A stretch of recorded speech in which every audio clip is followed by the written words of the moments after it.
Magandang araw mga kaibigan. Ito, magandang balita ito. Merong Facebook reel posted by Dare to Us.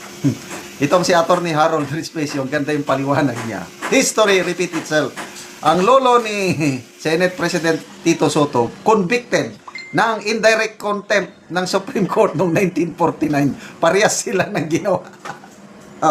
So, basahin ko lang muna itong nakasulat. Indeed, history repeat itself. May jurisprudence, pangalan din na Vicente Soto. Lolo. Noong 1949, lolo niya at senador din. At doon ay na indirect contempt at convicted siya. Nag-fine siya doon. Ang ginawa ng lolo niya doon ay kapareho rin ng ginawa niya. Pakinggan natin si Attorney Respecio. Jurisprudence, pangalan din, Inre Vicente Soto, 1949. Lolo niya at senador din. At doon, indirect contempt. Same case at convicted siya. Nag-fine siya doon. At ang ginawa ng lolo niya doon ay pareho rin sa ginawa niya dito. Dinidecide niya yung decision ng Supreme Court. Intimidate niya yung Supreme Court. Pinuli niya yung Supreme Court. At sinabi, makapalitan yung mga laman ng Supreme Court. Yun din ang sinabi ni Senator Tito Soto dito. Mag-chat-chat tayo at palitan natin yung laman ng Supreme Court. Kaya mataas ang tiwala namin sa case na ito dahil merong precedent na lolo niya pa. At kung ano ang ginawa ng lolo niya dati, hindi ang ginawa niya ngayon at same case at same penalty rin ang lalabas laban sa kanya ngayon. History repeats itself. So, Sa matter of fact, Isa pa, jurisprudence, pangalan din, Inre Vicente Soto, 1949. Lolo niya at senador din. At doon, indirect contempt. Same case at convicted siya. Nag-fine siya doon. At ang ginawa ng lolo niya doon ay pareho rin sa ginawa niya dito. Dinidecide siya yung decision ng Supreme Court. Intimidate niya yung Supreme Court. Pinuli niya yung Supreme Court. At sinabi, makapalitan yung mga laman ng Supreme Court. Yun din ang sinabi ni Senator Tito Soto dito. Mag-chat siya tayo at palitan natin yung laman ng Supreme Court. Kaya mataas ang tiwala namin sa case na ito dahil merong precedent na lolo niya pa. At kung ano ang ginawa ng lolo niya dati, yun din ang ginawa niya ngayon at same case at same penalty rin ang lalabas laban sa kanya ngayon. history repeats itself. So yung ay, nako. Basa lang muna ako sa mga comments, ha. Sa mga comments.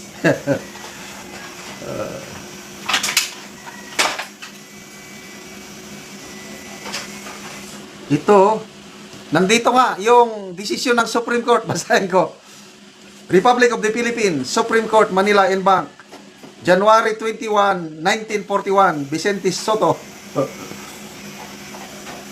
This is a proceeding for contempt of our court against the respondent, Attorney Vicente Soto, who was required by their court on December 7, 1948 to show cause why he should not be punished for contempt to court for having issued a written statement in connection with the decision.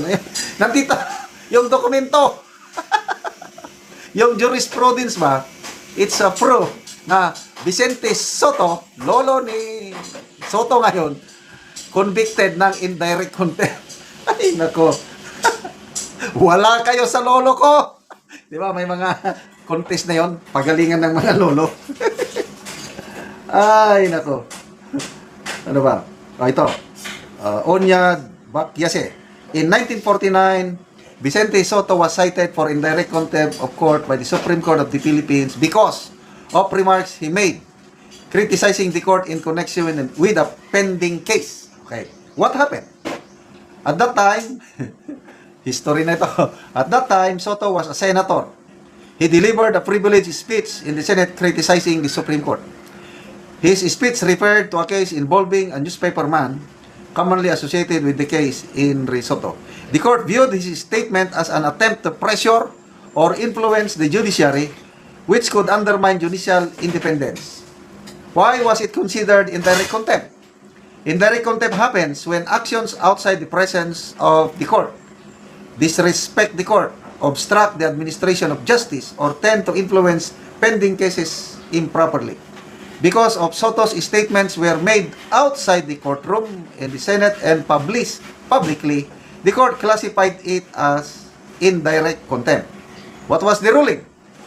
The Supreme Court found Soto guilty of contempt and imposed either a fine, na multa, and a short period of imprisonment.